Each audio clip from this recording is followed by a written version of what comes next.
ẹ̀rọ ẹgbọ́n náà ta ló sọ wípé ọlọ́run ò sí o ọlọ́run ń bẹ nínú ọlá ńlá ẹ̀ ọba tó tẹ́ ilẹ̀ bí ẹni tẹ́ni ọba tó ta sọ́mọ bí ẹni taṣọ ìwọ nìkan lèmi yóò máa fìyìn fún èmi ò ní forí balẹ̀ fún egúngún èmi ò ní forí balẹ̀ fún òòṣà èmi ò ní forí balẹ̀ fún ènìyàn ẹlẹ́ran ara àfiwọ́ ni wọ́n fi yìn mí fún tẹkibíir Allahu Akbar. àsáwọn èèyàn ò fẹ́ràn ọlọ́run níjẹ̀bú tẹkibíir Allahu Akbar.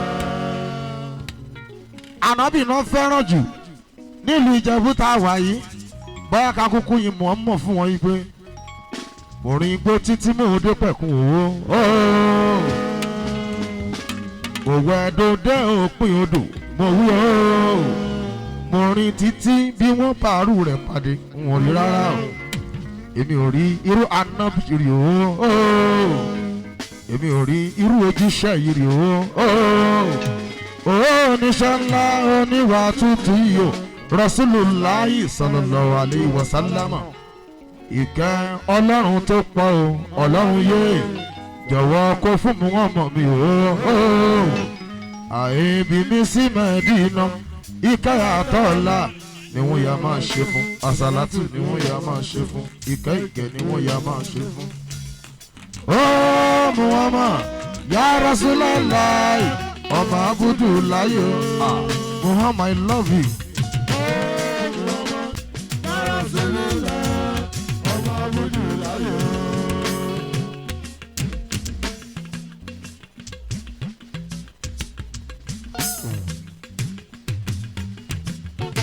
Ni wọ́n yà máa ṣe fún wọn ni wọ́n yà máa ṣe fún ni wọ́n yà máa ṣe fún wọn ni wọ́n yà máa ṣe fún ìkẹ́ ìgẹ̀ ni wọ́n yà máa ṣe fún wọn ni wọ́n yà máa ṣe fún àsàlátù ni wọ́n yà máa ṣe fún wọn ni wọ́n yà máa ṣe fún wọn.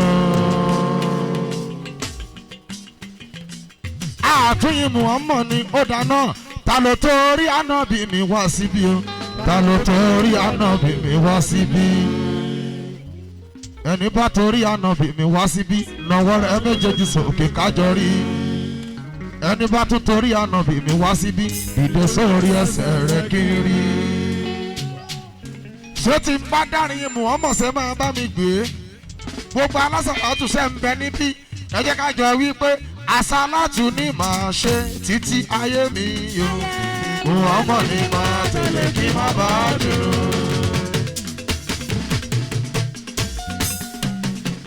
àsàlátù ni màá ṣe títí ayé mi yó Muhammad ni màá tẹ̀lé kí má bàa dúró. Allahumma salli ala sayyidina Muhammad salli. àrẹ̀mọ àti ìlọ́wọ̀n ọba tán àtúnkì Muhammadu oníṣẹ́ ńlá bàbá Fatima ó wá ka àwọn àfáà àwọn tọ́lọ́wọ̀n bá kólé ayélé lọ́wọ́ látòrí bàbá mi albalagul almubinu bàbá ọlọ́run tó gbà fún yín kó dákun má kọ̀ fún yín torí ìsìjàbà níyì fàáfàá bí yín ọlọ́run tó gbà fún yín dákun má kọ̀ fún yín ìsìjàbà níyì fàáfàá bí yín. Albalagu bàbá alihulamahu warasatuli ambiya iye ẹni àpọ́nlé sáláwọn àlùfáà wa ibikíbi tá a bá ti rí wọn ká tètè kí wọn ká bẹ̀rẹ̀ mọ́lẹ̀ ká sọ pé àdókùnmọ́lá torí báyìí lọ́rọ́ lé àwọn wa nọ́bì tó ti lọ àṣẹ ọlọ́run ń bẹ lára àfáà tó dúró sí tó sì tún jó lódodo. Alibalagu bàbá ní kí n ká lọ sọ́fà nílé bàbá mi fọ̀dí láti ṣe Salman bàbá má sọ pé mo bá yín lágbàlagbà mo ti wá lárúkọ mú ẹ lórí ètò wá ṣàgbà lásán àgbà tó nímọ̀ tó tún já ṣáájú chief imam ní gbogbo Ọ̀fà pátápátá Muyideen olùyẹ ẹ̀sìn tó tún ṣiṣẹ́ tó ẹ̀sìn tó tún gbẹ̀sìn ga tó tún ṣe wáàsí fún gbogbo ayé pátápátá Muyideen bàbá àlọ́ lọ́hún tó gbà fún yín kó dákun má kọ̀ fún yín ìsìjàbà níyì fàáfàá bí ọlọ́run tó gbà fún yín dákun má kọ̀ fún yín ìsìjábà ní fàáfàá bí yín. gbogbo ayé pátápátá ni wọ́n ń gbádùn bàbá lamẹ́ríkà wọ́n ń gbádùn bàbá London wọ́n ń gbádùn bàbá Nàìjíríà à ń gbádùn bàbá. ṣé wá rí bẹ́yẹn bá ń bẹ nínú ayé tó ń ṣe báyìí á lọ́ta àwọn kan á máa yín mú wọn ni kíni. èmi wá ń sọ fún gbogbo wọn pé bàbá bẹ́ẹ̀nìyàn bá dára púpọ̀ ayé àríwí.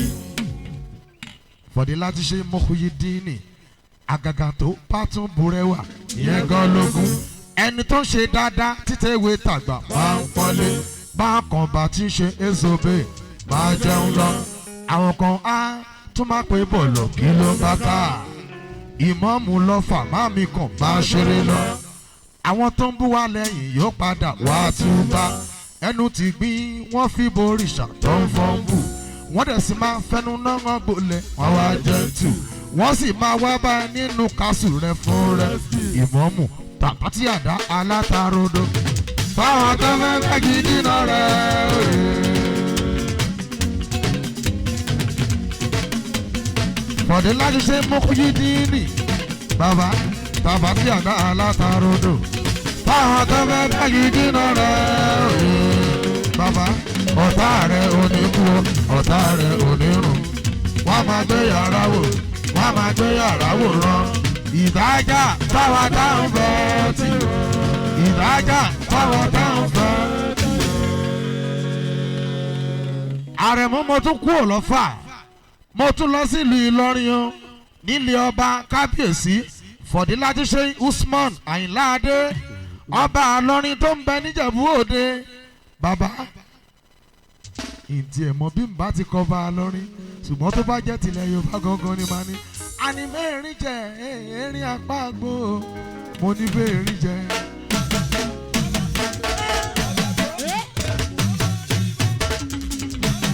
Allahumma salli ala sayyidina Muhammad salli. Fọ̀dílà ti ṣe Usman Àyìnlá Adé bàbá Èdùmàrè tó darí yarí sí kì í sẹ́yìn lọ́dọ̀ kódà kan má padà lẹ́yìn rẹ̀. kábíyèsí bó ṣe ń dùn yìí ọlọ́run ò ní jẹ́ ó tán má fẹ́ rí ẹsẹ̀ nu wọ́n tá rẹ̀. bàbá wọ́n má sọ pé awí fún kò gbọ́rọ̀ ni. Àrẹ̀mú ọmọ òní gọ̀ títí kó má mọ̀mọ́ pábílẹ̀ kan níyà wọn. Fọ̀dílà ti ṣe Iskilu Ṣúgà wákìlù gbogbo mùsùlùmí ilẹ̀ Yorùbá pátápátá Edo and Delta State. bàbá dáadáa ẹ ṣé mo dúpẹ́ ẹ ṣé ọjọ́ ẹ mọ̀mọ́ kú tọ́jú mi dáadáa bàbá. Allahu ya Allah ṣé ò Ṣúgà òní kíyà mi dín. yàrá bí mo bẹ̀bẹ̀ o ọlọ́run má jẹ́ rógun àkóbá. àmín Allahu ya Allah òní kíyà mi dín.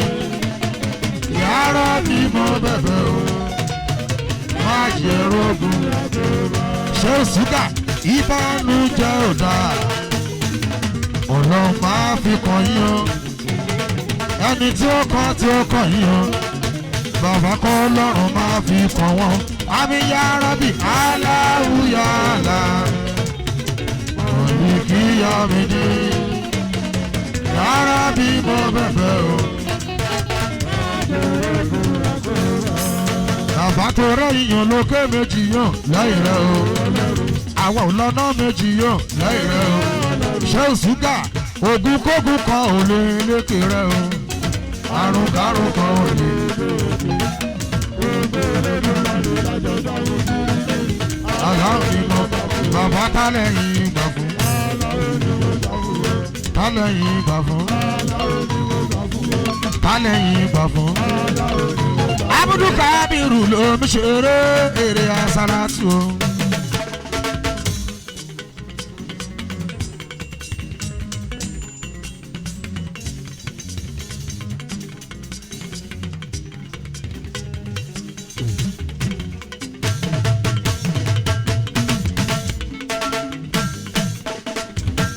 Fọ̀dílà ti ṣe Ahmad Alifulani kọ́rọ́bọ́tọ́ bí yọká. ọkùnrin mọ̀gbẹ́mọ̀gbẹ́ bíi kájà ìmọ̀ṣẹ́ bí owó ọkọ̀ ayira. ẹ bá mi tọ́jú àlìkètù wí bàbá ní kẹ́tù ẹ bá mi kí bàbá ń Bàrígà ẹ bá mi káwọn bàbá mi Sùmùrà mo fẹ́ kọrin fún wọn délédélé gbogbo Sùmùrà tó ń bẹ níbí inú mi dùn láti wí síta inú mi dùn láti wí síta.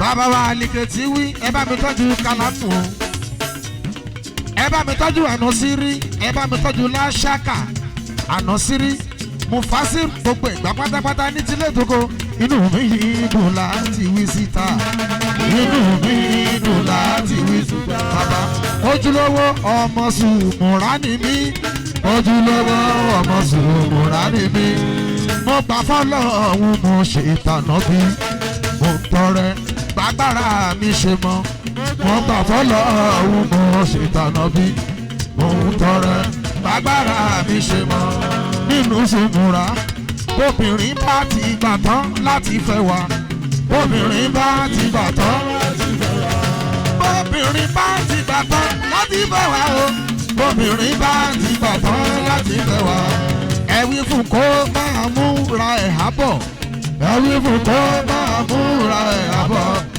ìjà Sùmùrà kì í sòlóṣì sínú àná bí ló máa wà lára ìjà Sùmùrà kì í sòlóṣì sínú àná bí ló máa wà lára ọmọ Sùmùrà ìsá láfojúdi ọmọ Sùmùrà ìsá láfojúdi àgàgà sáwọn tó kọ́ wa ń kéwú àgàgà sáwọn tó kọ́ wa ń kéwú nínú káàsà pọ́nlé àfà ẹni ọ̀gá ni wá láyé wa fi dá nínú káàsà pọ́nlé àfà ẹni ọ̀gá ni wá láyé wa fi dá. Allahumma salli ala sayyidina Muhammad salli. Allahumma salli. irú ìjókòó alẹ́ ní ìjókòó gbígbàdúrà ni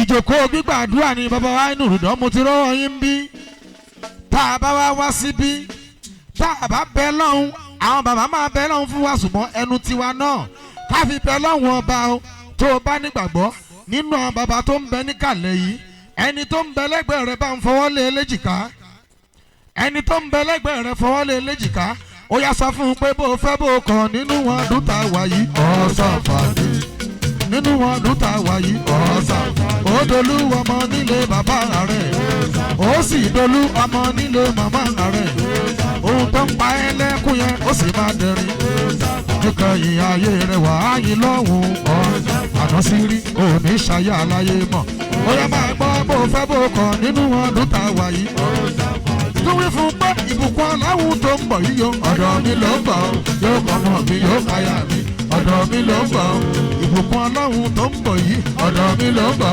yóò kọ́ ọmọ mi yóò káyà mi ọ̀dọ̀ mi ló ń bọ̀ àánú aláwọ̀ tó ń bọ̀ yìí ọ̀dọ̀ mi ló ń bọ̀ yóò kọ́ ọmọ mi yóò káyà mi lọ́la Shehu Sadis bàbá wa Adénẹ́kọ̀ ọ̀dọ̀ mi ló ń bọ̀ yóò kọ́ ọmọ mi yóò káyà mi lọ́la bàbá wa Shehu Sadis Adénẹ́kọ̀ ọ̀dọ̀ mi ló ń bọ̀ yóò kọ́ ọmọ mi yóò káyà mi ọ̀dọ̀ mi ló ń bọ̀ lọ́la bàbá wa Shehu olówó sísè ọ̀dọ̀ mi ló ń bọ̀ yóò kọ́ ọmọ mi yóò káyà mi ọ̀dọ̀ mi ló ń bọ̀ òjò ìjẹ́ aláhùn tí ó rọ̀ yìí ọ̀dọ̀ mi ló ń bọ̀ yóò kọ́ ọmọ mi yóò káyà mi ọ̀dọ̀ mi ló ń bọ̀ lọ́la bàbá wa Shehu Sadis Adénẹ́kọ̀ ọ̀dọ̀ mi ló ń bọ̀ yóò kọ́ ọmọ mi yóò káyà mi ọ̀dọ̀ mi ló ń bọ̀.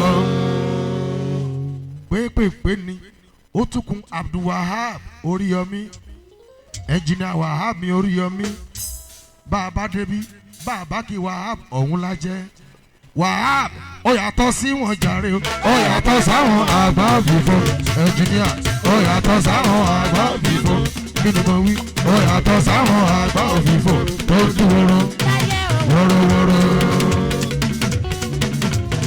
Abdulwahab Oríyọmí easy biru Abdulwahab mi láwọn náà wọ ẹni owó yìí súná aṣọrẹ fún ni máa rojú afọrẹ fún ni máa wò bẹ́ẹ̀ o Ànàsírí Abdulwahab ẹnjìníà oṣù ọ̀ọ́lálẹ́ bó bá tún sọ̀rọ̀ fún ni tán kò tún ní retí ọpẹ́ bó o bá tún dúpẹ́ fún àní o dúpẹ́ fọlọ́wọ́n ọba tó rọ́lọ́run ló lọ pẹ́ Abdulwahab mo mọ ohun tí wọ́n fi ṣàkàwé èèyàn gidi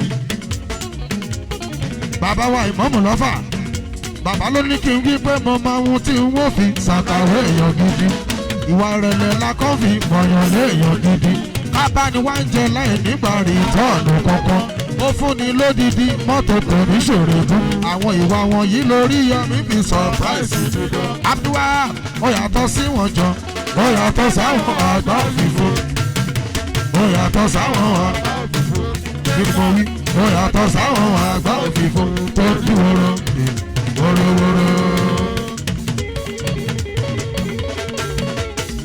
àná síríṣẹ́ fẹ́ gbọ́ mo mọ ohun tí wọ́n fi ṣàkàwé èèyàn gidi. bàbá adẹ́nẹ́kọ̀ ló ní kí n wí fún ọ wípé oṣù ọlálé pẹ̀lú bàbá mi o Fọ̀díládúṣe Mọ́kídíìnì ìmọ̀mù lọ́fà wọ́n ní ewu ń bẹ ẹ̀fọ́ lówó alìbàlágùn mú bínú àná sírí ewu ń bẹ ẹ̀fọ́ lówó ènìyàn tó fẹ́ ní fọ́ọ̀rọ̀ sí láyé ta ló fẹ́ ká jẹun kò sẹ́nìyàn ọ̀rẹ́ ènìyàn tó fẹ́ ní fọ́ọ̀rọ̀ sí láyé ta ló fẹ́ ká jẹun kò sẹ́nìyàn ọ̀rẹ́ má jọ̀wọ́ wá má jọ̀wọ́ má fi inú hàn ewu ń bẹ ẹ̀fọ́ lówó ewu ń bẹ ẹ̀fọ́ lówó ewu ń bẹ ẹ̀fọ́ lówó má jọ̀wọ́ Abdulwahab má jọ̀wọ́ má fi inú hàn táyé lè rò méjì ewu ń bẹ ẹ̀fọ́ lówó. a sì máa kọrin fáwọn alásàlátù a sì ń padà bọ̀ àlùjọ alásàlátù rẹ̀ sẹ́yìn dàmọ́.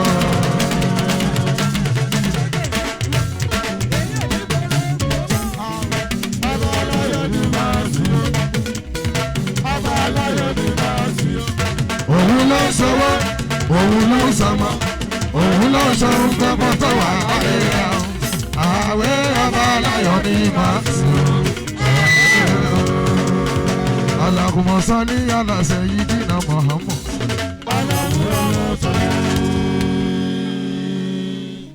Akid the innovator ẹni tó mójútó wakalatu amril muslimin.